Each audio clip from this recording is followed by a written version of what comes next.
The Rio Grande is a battle line drawn the length of Texas's border with Mexico. While the line narrows and widens with the water, the two sides are worlds apart.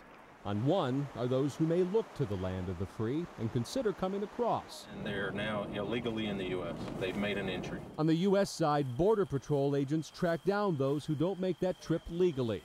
And in the middle are private landowners like Tommy Vick, who has lived along the river much of his life. We get robbed quite often. Across the river from Tommy Vick is the Mexican city of Acuña. It has more than doubled in size in recent years, fueled by relative prosperity. But with that growth come those looking to continue north into the U.S. Some are looking for work, others just looking for trouble. Have you ever had cause to fire a shot? Oh, yeah. Tommy Vick says he has dealt with all kinds, sometimes harshly. He's got no problem with illegal immigrants who wade across the river and pass right through. But others who stop and cause problems could find Vick and his gun. After break-ins, burglaries, and vandalism at the hands of so-called illegals, he says he and his neighbors have no choice but to protect themselves. Well, you have to deal with it, you know, if you want to live here, because if you live here long enough, it'll happen to you. He's not alone. Last year, one of Vick's neighbors shot and killed a Mexican teen he said was robbing him.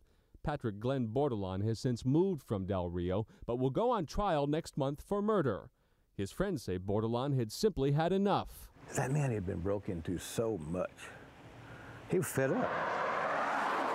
30 miles away in Brackettville, a rancher claimed self-defense last May when he shot and killed an illegal immigrant who was reportedly looking for water as he trekked across the Texas scrubland. Initially charged with murder, the rancher is now charged with deadly conduct. 30-year-old Lazaro Andrade was caught crossing the border headed for Houston after spending almost a month traveling from his native Honduras. He tells us he might have reconsidered his trip had he known the potential dangers of running into armed property owners. This fence is a perfect example of what gets private property owners so irritated. It has been destroyed by illegals who have to cross through here to get into the country. And every fence you see up and down the border looks just like this one, and keeping them repaired is a constant battle. It does seem that it's increasing, Tom, in this area. Dwayne Jernigan is sheriff in Val Verde County. He says he's noticed a steady rise in problems, especially between illegal immigrants and newer residents. A guy's just bought a 10-acre tract or a 100-acre tract out of this 50,000-acre ranch, suddenly sees all these people coming across, and they seem to be more alarmed than the old-time ranchers.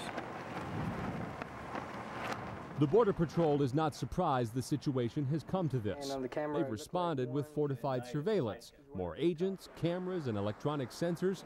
They've also set up a program to address the concerns of property owners. Do you find in some cases you've got people who say, my property and it's private and I'm going to take care of it? I think in certain incidents you're going to have that, certain individuals that are going to feel that way. These vigilante racist ranchers are working hand in glove with the Border Patrol. Travis Morales represents a Houston group participating in a sanctuary movement along the border.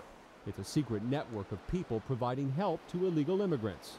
Because people are fleeing their home countries as a direct result of U.S. domination politically, economically, and militarily, that those people have a right to come here to survive. And as we've said very clearly, human life is more important than laws. Human life is more important than borders.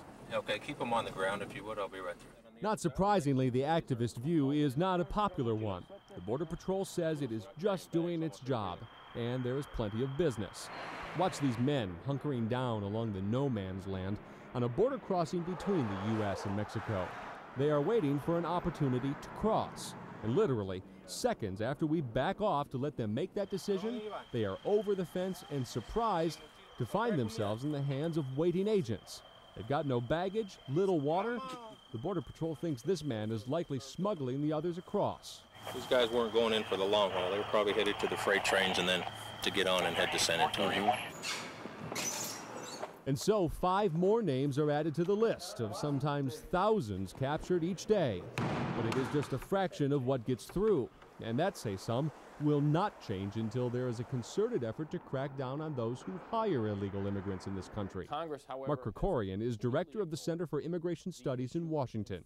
If you make it harder to cross, but in effect promise the illegal alien, as Congress has done, that they'll be able to get a job once they're in the United States without too much trouble, you're not going to see any kind of dramatic reduction in the flow of illegals, and what you're going to have is the kind of friction and the kind of violence that we're now seeing on the border. Meantime, Tommy Vick stands in the middle of that flow, expecting, as authorities do, that it will soon turn into a flood of immigrants marching past his home. So hopefully, you know, they'll be ready for it when it gets here.